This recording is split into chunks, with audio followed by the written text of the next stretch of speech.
Nous pouvons maintenant analyser les résultats qu'on vient de trouver.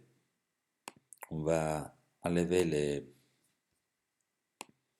le calcul précédent et juste on va se focaliser sur ce résultat-là, donc le moment MY qui est le moment à un point Y quelconque de la structure. Attention, simplement dans les calculs que nous avons fait, il faut que la rotule se trouve à droite de la force, donc disons Y supérieur à X pour que ce résultat soit valable.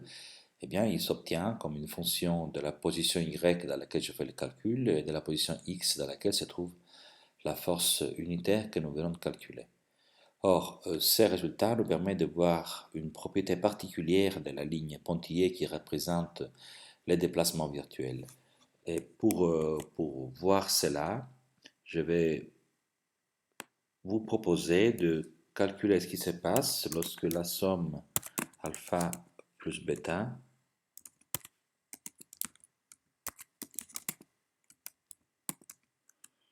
est égale à 1.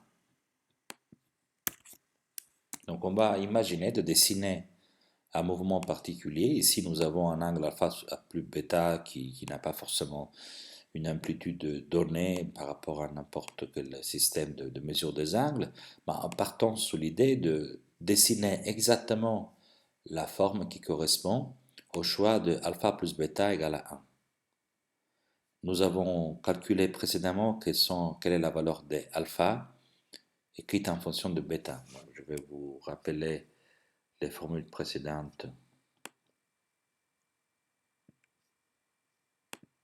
qui sont ici. Nous avons calculé que alpha est égal à bêta multiplié par L moins Y et divisé par Y. Nous allons utiliser cette expression pour faire le calcul de la situation dans laquelle alpha plus bêta est égal à 1.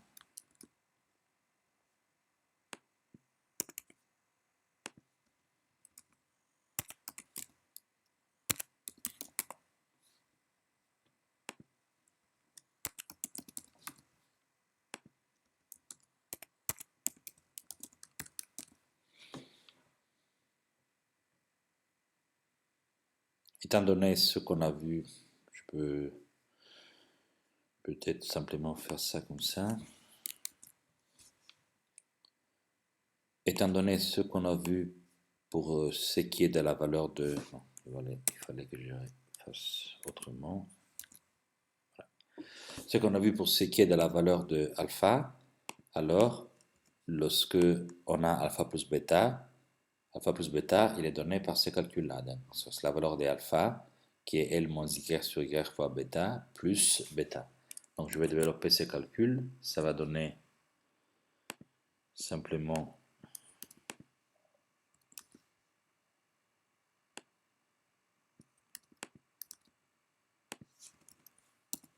bêta qui multiplie L sur Y.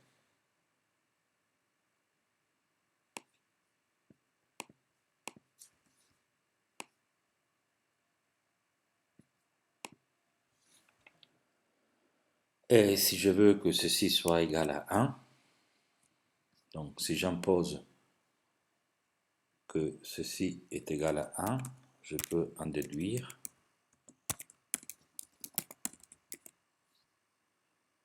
je vais faire comme ça pour ne pas tout réécrire, je peux en déduire que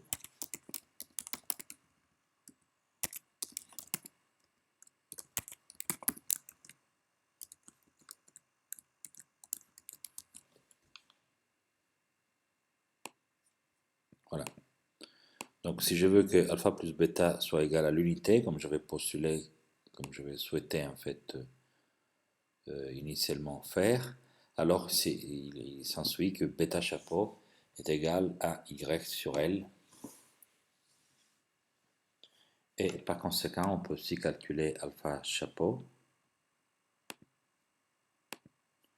Je vous rappelle qu'alpha chapeau c'est bêta fois L moins Y sur Y. Donc je vais encore une fois copier ceci.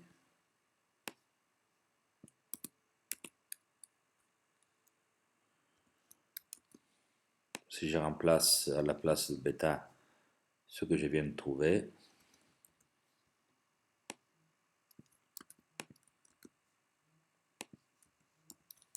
Voilà mon résultat.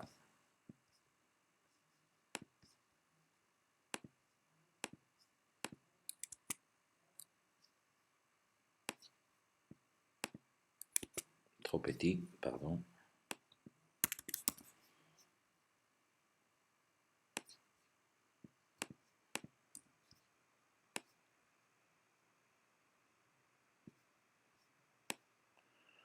On va les aligner comme ça. Bon, voilà, ces deux résultats, bêta et alpha, sont les grandeurs qu'il faut donner aux deux angles afin que la somme alpha plus bêta soit égale à l'unité. Eh bien, allons calculer la valeur de d chapeaux lorsque nous avons fixé les angles comme ça. Donc, quelle est la fonction d chapeaux de x lorsque l'angle ici, alpha plus bêta, vaut exactement l'unité? En faisant ces calculs, on va voir une petite surprise. Donc, je vais regarder ici quelle est la valeur des chapeaux. On l'avait déjà calculé ici.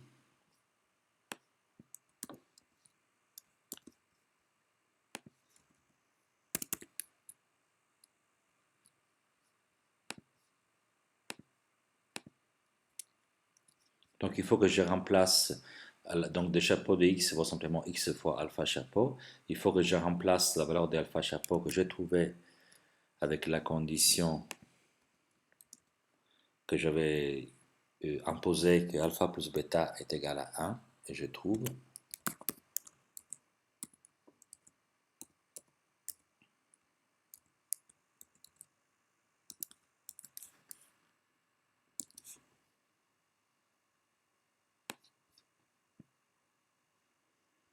Voilà, je trouve dans cette géométrie particulière une chose qui m'intéresse beaucoup. Je trouve que la valeur de la fonction d chapeau, donc de la forme qui prend la déformée, la ligne pointillée qui est ici, calculée lorsque l'angle alpha plus bêta est égal exactement à l'unité,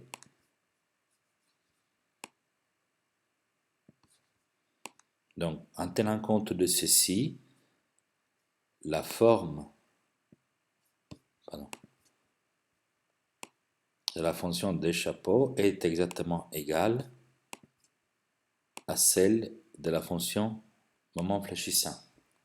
C'est-à-dire que si je déplace la force dans un autre point X de cette poutre, que je considère la géométrie déformée, donc la ligne pointillée dessinée pour alpha plus bêta égale à 1, j'obtiens exactement au doigt du point d'application de la force, en mesurant donc la distance qui est ici, j'obtiens exactement la valeur du moment fléchissant.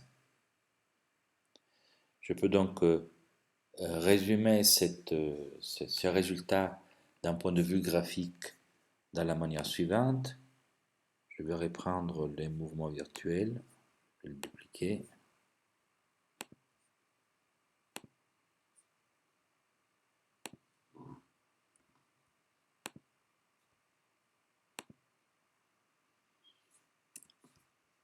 Sans forcément me préoccuper de comment je trace les deux angles ici, tout ce que je souhaite, c'est calculer, enfin me donner plutôt, une ouverture de l'angle correspondant à la rotule qui vaut 1. Voilà. Cette ouverture ici vaut simplement 1. Et alors ici, ce que j'appelle d chapeaux x est exactement le moment my.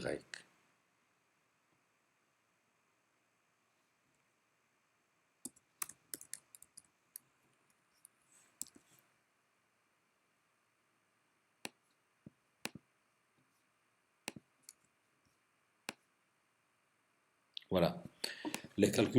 Tous les calculs précédents, ces calculs-là, ne font que montrer cette simple propriété en ayant dessiné une déformée virtuelle particulière, celle qui a ici un angle unitaire, je trouve en correspondance de la force appliquée exactement le moment qui s'est produit au point de calcul choisi pour tracer ce type de mouvement virtuel. Donc le moment qui se trouve se produit en ce point-là lorsque une force unitaire est posée au point correspondant dans lequel je veux mesurer cette amplitude sur la ligne. Donc je reviens sur les cotes afin de bien utiliser la nomenclature. Voilà. Donc lorsque la force unitaire se trouve au point X, je peux directement, graphiquement, calculer la valeur du moment fléchissant en un autre point Y, à condition de dessiner la déformée virtuelle qui s'obtient en introduisant au point où je veux calculer les moments fléchissants une distorsion angulaire, vous voyez, une rupture de continuité angulaire qui vaut 1. Quand je dis ça vaut 1, c'est en fait que cette ouverture est prise comme unité de mesure des angles, donc on n'a pas besoin de dessiner un angle d'un radian, ce n'est pas important parce que notre dessin nous sert simplement pour avoir les allures des fonctions, donc il suffit en fait d'imaginer la ligne brisée par une discontinuité d'angle au point où on place la rotule. À partir du moment qu'on imagine cette ligne brisée, on a tout de suite l'identification qualitative de comment le moment fléchissant se produit au point dans lequel j'introduis la brisure lorsque la force unitaire se trouve à un point quelconque de la poutre.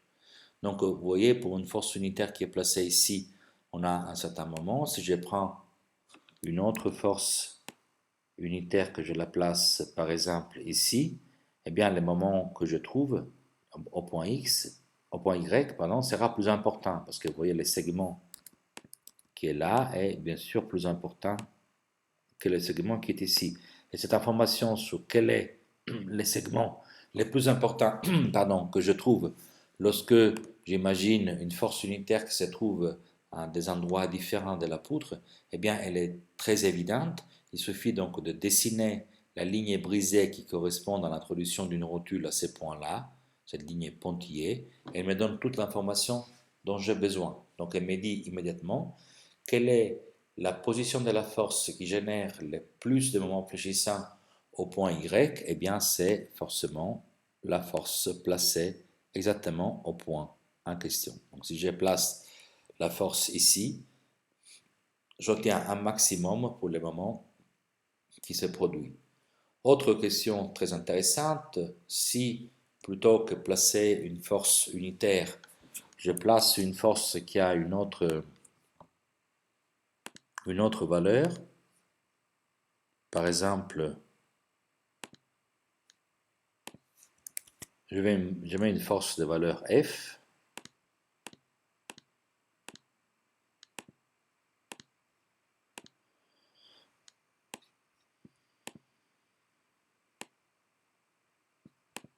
eh bien le résultat sera le même, simplement il faudra prendre la grandeur qui est ici et la multiplier par F afin d'obtenir y. Donc on pourrait dire que on lit directement ici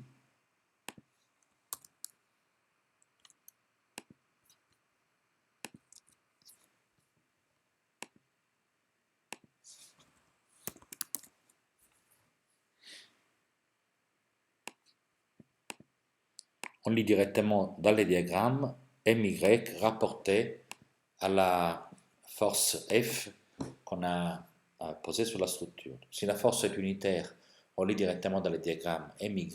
Si la force n'est pas unitaire mais a une valeur F, on lira dans le diagramme M de Y divisé par F. Encore une autre information, imaginons d'avoir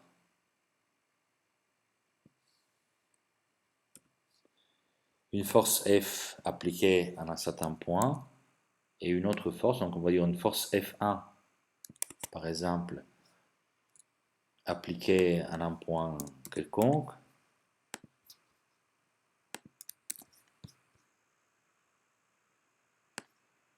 Peut-être une force F2 différente appliquée à un autre point et ainsi de suite. On peut imaginer autant de forces qu'on veut et évidemment ils ne sont pas obligés d'être toutes les mêmes. Voilà, on va prendre une plus petite, une plus grande. La force F1 est appliquée ici.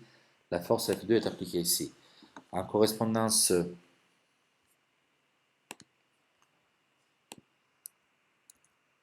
de la force F1, dans ce diagramme que je trace avec une amplitude unitaire ici, en correspondance de la force F1, je vais avoir un déplacement, je vais l'appeler D1.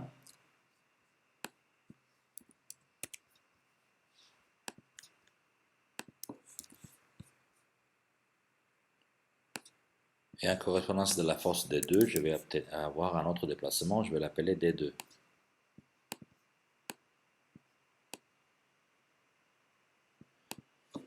Eh bien, le moment au point Y sera obtenu simplement en faisant la somme des deux forces. Donc, je pourrais toujours écrire M de Y égale F1 D1 plus F2 D2.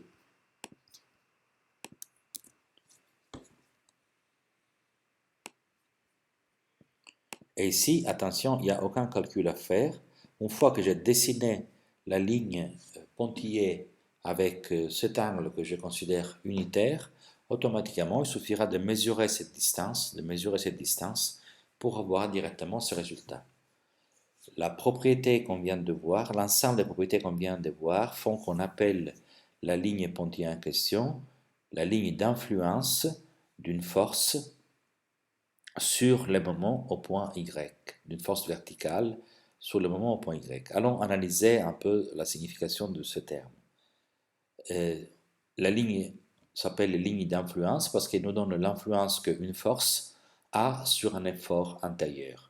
Notamment ici, nous avons choisi comme effort antérieur le moment fléchissant. On aurait pu faire des raisonnements similaires pour l'effort normal et pour l'effort tranchant.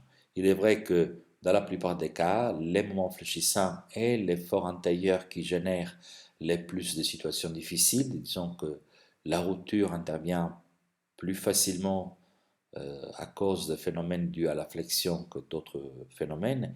Et donc c'est pour ça qu'on se concentre davantage sur cette grandeur, sur cet effort antérieur. Voilà donc une ligne d'influence peut être d'un autre effort antérieur. On a regardé ici la ligne d'influence sur un moment fléchissant. On a choisi un point donné de la poutre, donc il est toujours important de remarquer la ligne d'influence est une information qui concerne un point précis de la poutre. On apprend par l'étude de cette ligne d'influence quel est l'effort antérieur qui se trouve en ce point de la poutre lorsque une force unitaire se situe n'importe où sur la structure. Donc ici, je répète, l'effort antérieur recherché est le moment fléchissant au point Y et on le trouve en ayant dessiné une distorsion de la structure. Donc on prend la structure, on introduit une rupture de continuité, donc une rotule qu'on voit ici. On imagine un mouvement qui est un mouvement dans lequel il y a une distorsion parce qu'au point de présence de la rotule, normalement la poutre est continue. Ici on la brise, on la casse, on introduit une distorsion de rotation, la distorsion unitaire de rotation. Et en faisant ainsi, on a obtenu un dessin. Ce dessin représente la ligne d'influence, c'est-à-dire que si je prends une force de valeur F1 placée à un point de la poutre dans la direction verticale, et que je la multiplie par la distance mesurée en verticale sur la ligne d'influence, je trouve l'influence que cette force a sur le moment en question. Et si j'ajoute d'autres forces, les effets simplement se superposent, et donc l'ajout d'autres forces ne fait que, au fur et à mesure, ajouter d'autres termes d'influence, d'autres influences en fait sur la valeur du moment.